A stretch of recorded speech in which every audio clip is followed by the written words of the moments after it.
Hello friends, life on earth channel में आपका स्वागत है।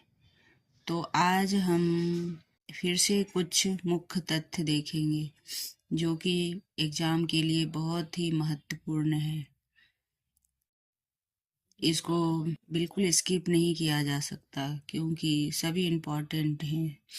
एग्जैक्ट यही लाइन और यही सब एग्ज़ाम में आते हैं। कभी भी कुछ भी आ सकता है, इसलिए एक एक लाइन नोट्स बनाया गया है। तो देखते हैं मैथिली शरण गुप्त जी ने का क्या है। मैथिली शरण गुप्त जी ने मधुप उपनाम से बंगला कविता एवं माइकल मधुसूदन दत्त की कृतियों का अनुवाद किया है। तो देख क्या है कि मैथिली शरण गुप्त जी ने मधुप उपनाम से बंगला कविता एवं माइकल मधुसूदन दत्त की कृतियों का अनुवाद किया है। द्विवेदी युग के पहले ऐसे कवि थे जिनका राज्यसभा का सदस्य नियुक्त किया गया। जिनको ये मैथिली शरण गुप्त को राज्यसभा का सदस्य, पहले ऐसे कवि थे द्विवेदी युग के जिनको राज्यसभा का सदस्य नियुक्त किया गया। तो एग्जैक्ट ऐसे ही ऐसे एग्जाम में आ जाता है। भारत भारती की कथा वस्तु 3 भागों में बटा है। तो कौन कौन से हैं भारत भारती के? तो अतीत खंड, वर्तमान खंड, भविष्यत खंड। तो ये भी प्रश्न बनते हैं भारत भारती कथा वस्तु के 3 भागों में कौन कौन से बटे हैं। अतीत वर्तमान खंड, और किसी भी रूप में वन लाइनर चाहे मिलान के रूप में आ जाता है। फिर देखते हैं और मुख्य तथ्य। भारतेंदु जी दशरथ विलाप का तथा फूलों का गुच्छा आदि कविताएं खड़ी बोली में लिखी हैं। भारतेंदु जी ने विजय विजयिनी विजय भारतेंदु जी भारतेंदु जी ने विजयिनी विजय वैजयंती 1882 शीर्षक में 1882 शीर्षक कविता में मिस्र में तत्कालिक भारतीय सेना की विजय प्राप्ति पर लिखी थी। भारतेंदु जी ने भारतेंदु जी ने विजयिनी विजय वैजयंती 1882 ईस्वी शीर्षक कविता मिस्र में तत्कालीन कविता भारतीय सेना की विजय प्राप्ति पर लिखित।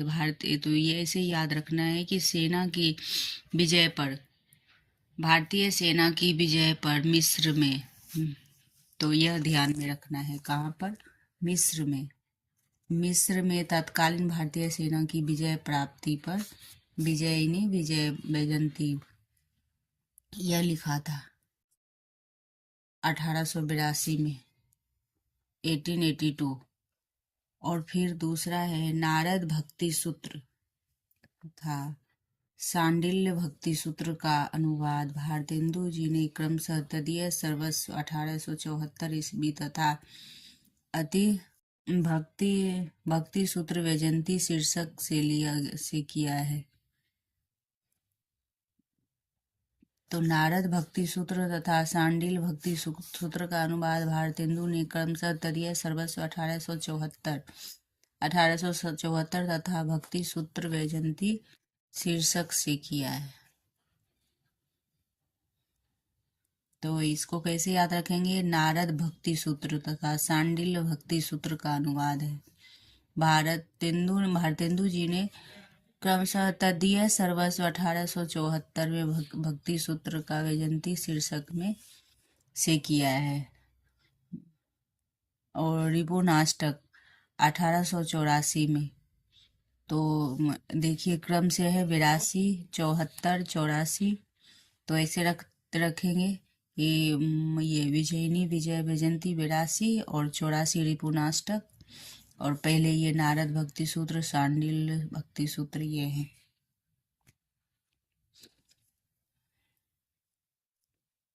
रिपुनाष्टक में 1884 नामक ईस्वी में, रिपुनाष्टक 1884 ईस्वी में नामक काव्य रिपुनाष्टक नामक काव्य भारतेंदु जी ने लॉर्ड रिपन की प्रशंसा में लिखा। रिपुनाष्टक, ये याद रखेंगे, रिपुनाष्टक किसकी प्रशंसा में है? लॉर्ड रिपन की प्रशंसा में।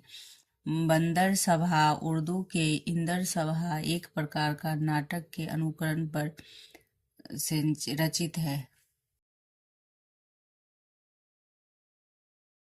बंदर सभा और इंदर सभा ये नाटक एक प्रकार का नाटक है। भारतेंदु जी की मुकनियाँ और उर्दू की कविताएं खड़ी बोली में है। भारतेंदु जी की क्या है? मुकरियाँ और उर्दू की कविताएं खड़ी बोली में है। भारतेंदु जी की मुकरियाँ और उर्दू की कविताएं खड़ी बोली में है। विजय वल्लरी काबुल विजय के उपलक्ष्य में लिखी गई हर्षो उल्लास की कविता है। विजय वल्लरी काबुल विजय की। तो देखिए सभी इम्पोर्टेंट हैं। बद्री नारायण चौधरी प्रेमघन, ये भारतेंदु जी के समय काल के हैं। तो प्रेमघन की समस्त काव्य कृतियों का संकलन प्रेमघन सर्वस्व शीर्षक से किया गया है। बद्रीनाथ चौधरी प्रेमघन समस्त काव्य कृतियों का संकलन प्रेमघन सर्वस्व शीर्षक से किया गया है। प्रेमघन उर्दू में अब्र नाम से कविताएं लिखते थे। तो यह भी इम्पोर्टेंट है कि प्रेमघन अब्र नाम से तो प्रेमघन का उर्दू में किस नाम से आता था? तो ये आ जाएगा वन लाइनर में, चाहे तथ्य में आ जाता है। तो प्रेमघन ने दादा भाई नरौजी के पार्लियामेंट के सदस्य चुने जाने पर हर्षपूर्ण तथा विलायत में उन्हें काला करने पर क्षोभपूर्ण कविताएं लिखी थी। ये भी इम्पोर्टेंट है, वेरी वेरी इम्पोर्टेंट। प्रेमघन ने दादा भाई नरौजी के पार्लियामेंट के सदस्य चुने जाने पर हर्षपूर्ण तथा विलायत में उन्हें काला कहने पर क्षोभपूर्ण कविता लिखी थी। भारतेंदु कृत पुरुषोत्तम पंचक तथा बकरी विलाप के अनुसरण पर प्रेमघन ने क्रमशः विजय चंद्र पंचक तथा पितर विलाप शीर्षक लिखी। भारतेंदु कृत पुरुषोत्तम पंचक तथा बकरी विलाप के अनुसरण पर प्रेमघन ने क्रमशः ब्रिज चंद पंचक तथा पितर विलाप शीर्षक लिखी। आनंद अरुणोदय शीर्षक इनकी कविता देशभक्ति की भावना से युक्त है। आनंद अरुणोदय शीर्षक इनकी कविता देशभक्ति की भावना पर है। और फिर देखते हैं आगे। मयंक महिमा इनकी खड़ी बोली हिंदी की रचना है। तो देख रहे हैं दोस्तों, एक जगह संकलित हैं, कहीं भी ढूंढना नहीं है, सभी मुख्य तथ्य हैं। तो आपको इसी प्रकार के नोट्स मिलेंगे जो कहीं भी ढूंढना नहीं है, जो एग्जैक्ट एग्जाम में आते हैं। यतिभंग प्रायः मिलता है। मयंक महिमा इनकी खड़ी बोली की रचना है। इनकी कविताओं में यतिभंग विराम चिन्ह प्रायः मिलता है। यतिभंग किसे कहा जाता है? विराम चिन्ह को। तो मयंक महिमा इनकी खड़ी बोली हिंदी रचना है। किनकी? भारतेंदु जी की। प्रताप नारायण मिश्र, प्रताप लहरी इनकी कविताओं का संकलन है। प्रताप नारायण मिश्र भारतेंदु जी युग की है। तो इनकी प्रताप लहरी कविताओं का संकलन है। हास्य व्यंग्यात्मक कविताओं के क्षेत्र में प्रताप नारायण मिश्र का अग्रणी स्थान है। तो दोस्तों इस प्रकार के नोट्स आपको मिलते रहेंगे, तो इसलिए कमेंट कीजिए कि आगे और कौन से तथ्यों पे चाहिए। तो और फिर आगे देखते हैं कि प्रेमघन की भांति इन्होंने विलावनी शैली में अनेक कविताएं लिखी। प्रताप नारायण मिश्र इन्होंने हर गंगा तृप्ताम बुढ़ापा हिंदी हिमायत शीर्षक से महत्वपूर्ण कविताएं लिखी। प्रताप नारायण जी के बारे में कह रहे हैं कि मन की लहर कविता में बाल विधवाओं की करुण दशा का मार्मिक चित्रण हुआ है। मन की लहर कविता में बाल विधवाओं की करुण दशा इनकी देशभक्ति परक कविताओं के व्यंग में अवधूत मारक शक्ति है। तो ये प्रताप नारायण मिश्र जी के बारे में। अब देखते हैं ठाकुर जगमोहन से, क्योंकि ये सभी कवि हैं भारतेंदु युग के। ठाकुर जगमोहन जी के द्वारा अनुदित ऋतु संहार और मेघदूत ब्रज भाषा की कृतियां हैं। ठाकुर जगमोहन जी के द्वारा अनुदित ऋतु संहार और मेघदूत ब्रज भाषा की कृतियां हैं। तो यह याद रखना है दोस्तों। अंबिका दत्त व्यास, अब इनकी समय के क्या है, तो अंबिका दत्त व्यास का है 1858, जैसे भारतेंदु जी का 1850 से लिया गया है। तो उसी प्रकार अंबिका दत्त व्यास भी 1858 से 1900 तक है इनकी। तो इनकी रचना क्या क्या है देखते हैं। पावस पचासा 1886, 1886, और सुकवि सतसई 1857 ईस्वी, हो होरी 1891, बिहारी बिहार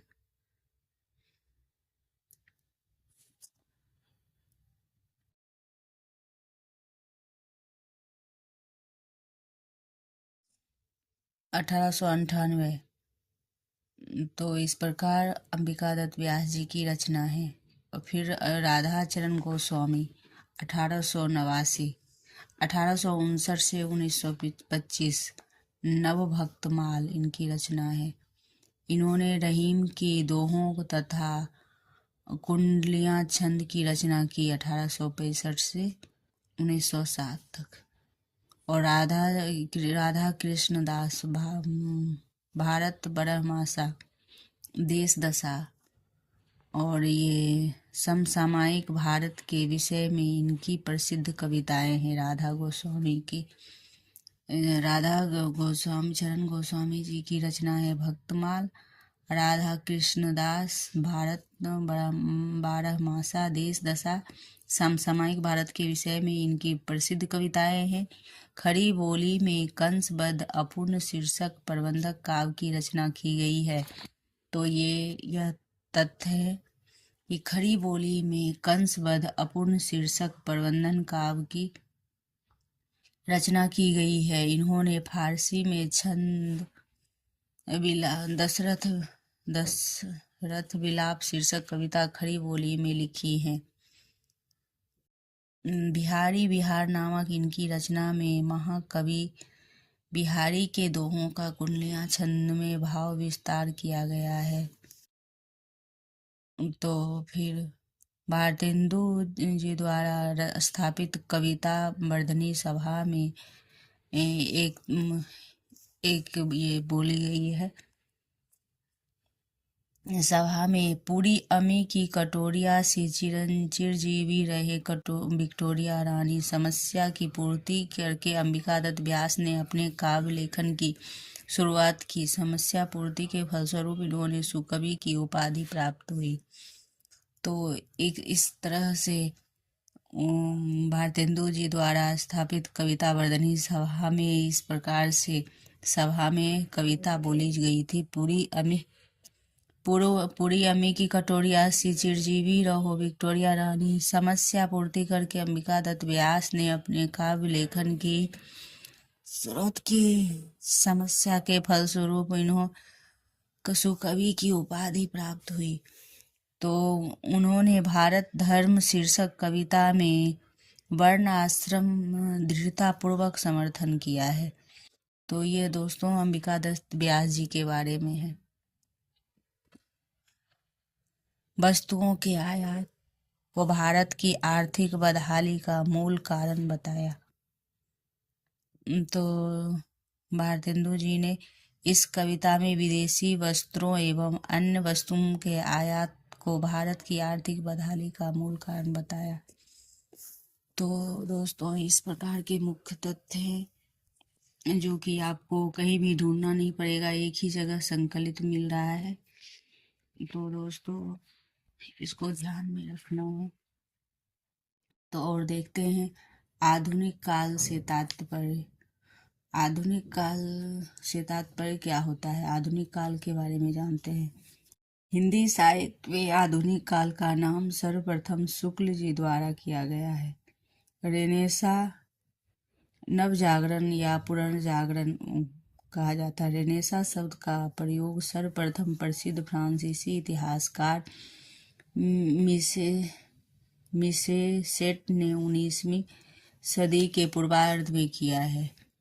तो रेनेसा के बारे में है कि रेनेसा क्या है, तो ऐसा शब्द आ जाता है एग्जाम में कि अपन इस वजह से कहाँ से आया ये शब्द, तो रेनेसा नवजागरण का पुनर्जागरण, नवजागरण या पुनर्जागरण शब्द का प्रयोग सर्वप्रथम प्रसिद्ध फ्रांसीसी इतिहासकार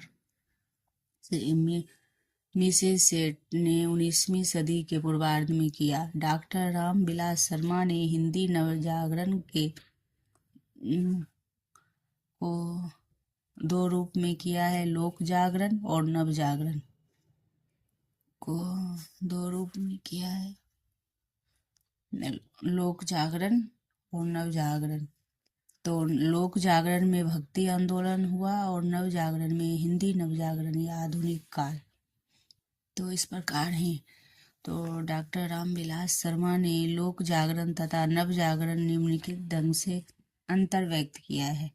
तो कैसे है अंतर? भक्ति आंदोलन का काव्य ही लोक जागरण का काव्य है। लोक जागरण प्रथम जातीय निर्माण को व्यक्त करने का सांस्कृतिक आंदोलन है, जिसका मुख्य स्वरूप सामंत विरोध तथा मानवतावादी है। रामविलास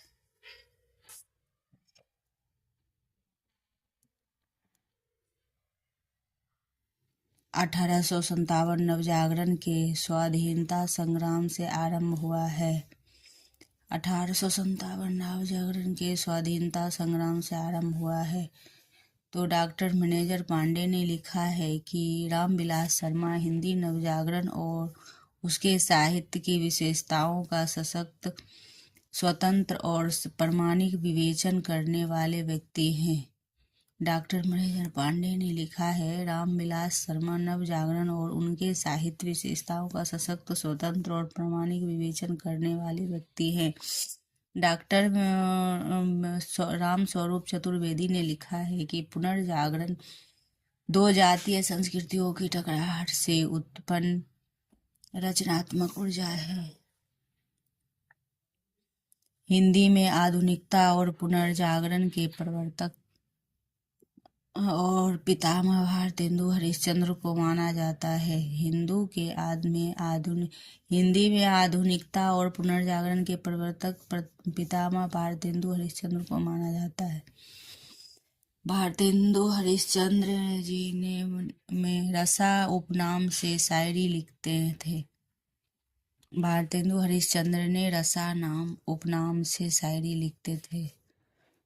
तो यह ध्यान में रखना है, यह एग्जाम में आएगा कि भारतेंदु जी रसा नाम से उपनाम से क्या लिखते थे? शायरी लिखते थे। भारतेंदु जी ने लगभग 70 काव्य कृतियों की रचना की है और सन 1880 में सार सुधानिधि नामक पत्रिका लिखा है। भारतेंदु जी ने भारतेंदु के भारतीय चांद की उपाधि से सम्मानित किया है। जनमानस भारतेंदु जी भारतीय चांद की उपाधि दी है। तो दोस्तों, इस प्रकार से ऐसे ही मुख्य तथ्य मिलेंगे। तो चैनल को लाइक एवं सब्सक्राइब कीजिए, कमेंट कीजिए, तो फिर हम उत्साहित होके फिर और भी नए नए तथ्य लाएंगे। धन्यवाद। Thank you. धन्यवाद।